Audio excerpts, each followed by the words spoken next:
তো আমরা বাঁকুড়ার একদম কাদামাখা ছেড়ে আমরা শিমুলতলা, তালতলা, জামতলা এই বিভিন্ন তলা থেকে আমরা শব্দ খুঁজে বেড়াই আর আমরা লিখি কবিতা।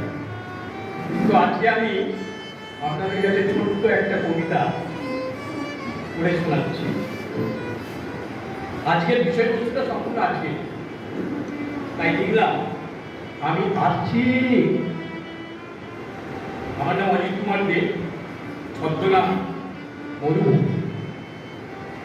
কবিতাটা লিখেছি 17/8/25 সকাল 7:25। এই যে বলছি আমি আসছি, যাচ্ছি বলতে নেই। সেই ছোটবেলায় মা আমি স্কুলে যাচ্ছি, মা রান্নাডালা থেকে মুখ ঝামটা দিয়ে বলতো। কতবার বলেছি না যাচ্ছি বলতে নেই, বলো বাবা মা আমি আসছি। তারপর দে ছুট, বইপত্র বগল ডালা, সরকা বাঁধা হাফ প্যান্ট আর খালি পা, ছুটলাম স্কুলে। সেই থেকে আর বলি না যাচ্ছি। ওই গো শুনছো আমি আসছি। যাচ্ছি ট্রেনে চেপে,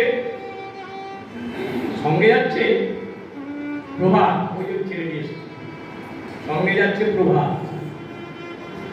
না না সকাল নয় গো, প্রভাত মানে সকাল নয়, ওটা একটা ছেলে, ও কবিতা লিখে। ওই যে কাল রাতে বললাম না, ওয়েট ফাউন্ডেশনের উদ্যোগে কবিতা উৎসব বাঁকুড়া, স্কুলডাঙ্গার গান্ধী বিচার পরিষদ হলে।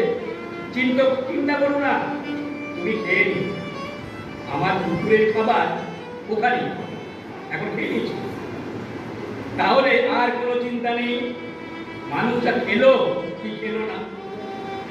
শুনছো আমি যাচ্ছি, এই বলেছি। আবার অশান্ত, ভাগ্যিস শুনতে পাইনি, এই গানটা বেঁচে গেলাম। বলি শুনছো আমি আসছি। নমস্কার।